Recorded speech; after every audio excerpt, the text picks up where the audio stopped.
भारत में एक भक्त ने क्या ही ठीक कहा है, आज करे सो काल कर, पल में प्रलय होएगी फेर करेगो कब। लेकिन इसके दूसरी तरफ हम देखते हैं, हमारा आज का संसार योजनाओं का संसार है, क्योंकि मनुष्य स्वभाव को स्वतंत्र इच्छा शक्ति परमेश्वर से मिली है और वो पहले उसका प्रयोग कल्पना में ढालने के लिए और बाद में उसे योजना की रूपरेखा देने में जुटा रहता है।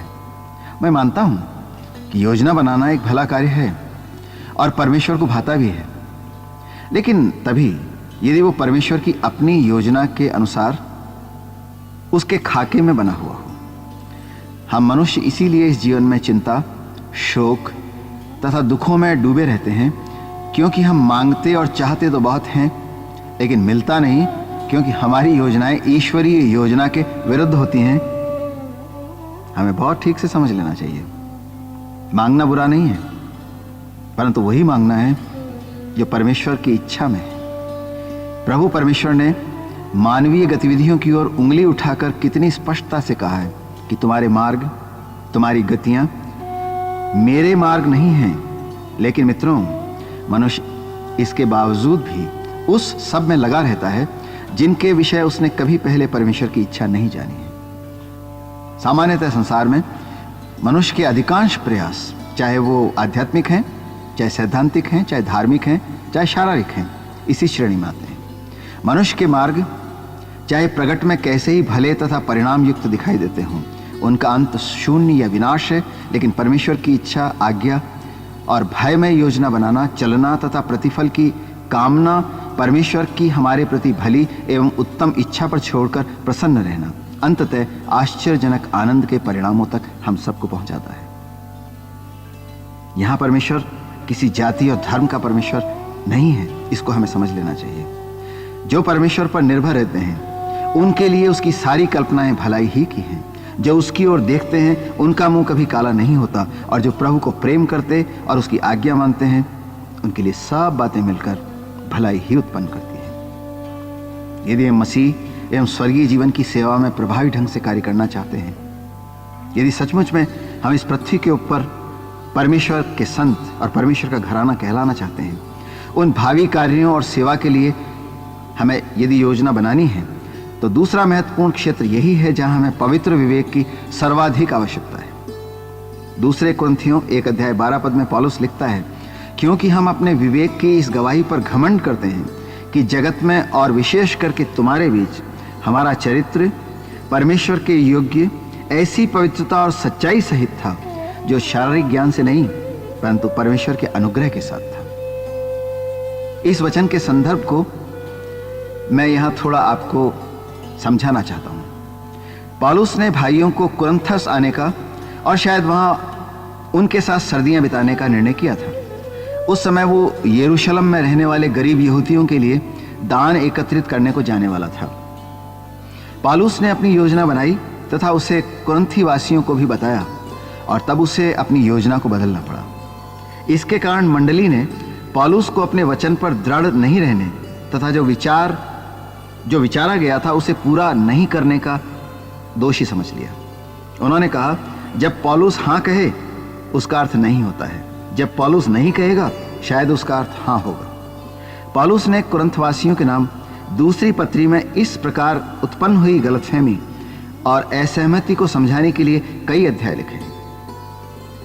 कई बार बहुत निष्ठा और शुद्ध विवेक से योजनाएं बनाने के बावजूद हमें न स्थगित या निरस्त करना पड़ता है। मैंने भी कई बार अपनी सुसमाचार सभाओं के कई कार्यक्रम स्थगित किए। इससे कई भाई बहन नाराज होते या कई लोग पत्र लिखकर उसे जाहिर भी करते हैं, परंतु परिस्थितियों ने मुझे मजबूर किया कि मैं अपनी योजना को परिवर्तित करूं।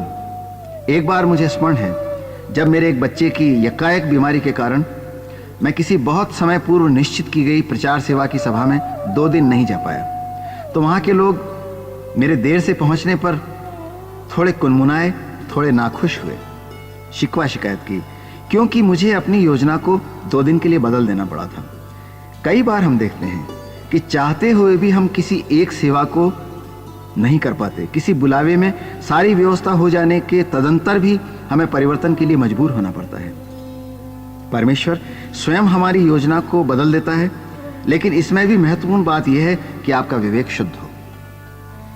जब परमेश्वर का जन योजना बनाता है, वो उसे प्रार्थना में रखता है, परमेश्वर की उस विषय में स्पष्ट इच्छा को समझने के लिए प्रतीक्षा करता है, और तब कहता है, यदि परमेश्वर की इच्छा हुई, हम ये करेंगे, या वहां जाएंगे, या ये कहेंगे, या हम ये लाएंगे।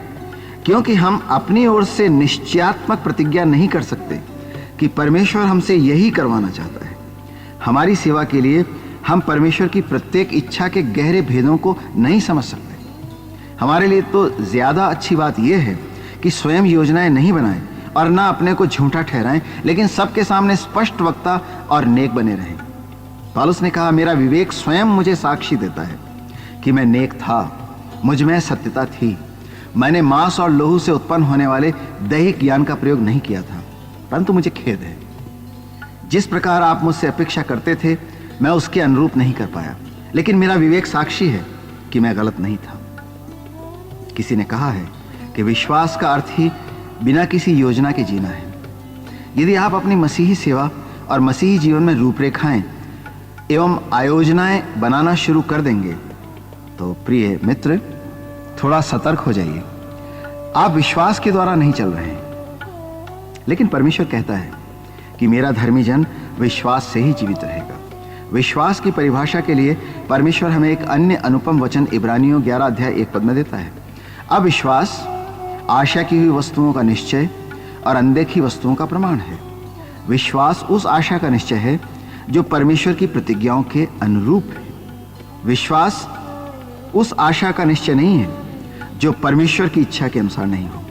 हम बहुत बार ऐसा विश्वास कर लेते हैं जो परमेश्वर की इच्छा में नहीं होता, वो पाप है। इसके लिए हमें धीरज धरना और प्रार्थना करते रहना होगा, सीखना होगा, ताकि परमेश्वर की इच्छा को पूरी करके तुम प्रतिज्ञा का फल पाओ। इब्रानियों 10 अध्याय 36 पद। प्रिय श्रोता, आपके जीवन का प्रारंभ हमारे प्रभु यीशु मसीह में किस प्रकार हुआ है? क्या आपकी योजनाएं हैं? यदि हैं, तो आज ही हम उन्हें छोड़ दें। नए सिरे से हम स्वयं को प्रभु में समर्पित करें। वही हमारे उद्धार को, हमारी सेवा के जीवन को उत्तम विश्वास करने के द्वारा नया बनाकर गहरा करेगा और हमें शुद्ध विवेक में बलवंत करके मनुष्यों और परमेश्वर के प्रति निष्ठावान ठहराएगा। हमारे विवेक को सही दिशा में निर्देशित करेगा।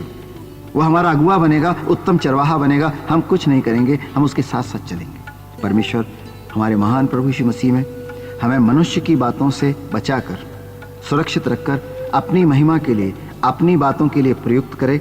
इसी याचना के साथ उसके ऊंचे और अदृश्य नाम में आमीन।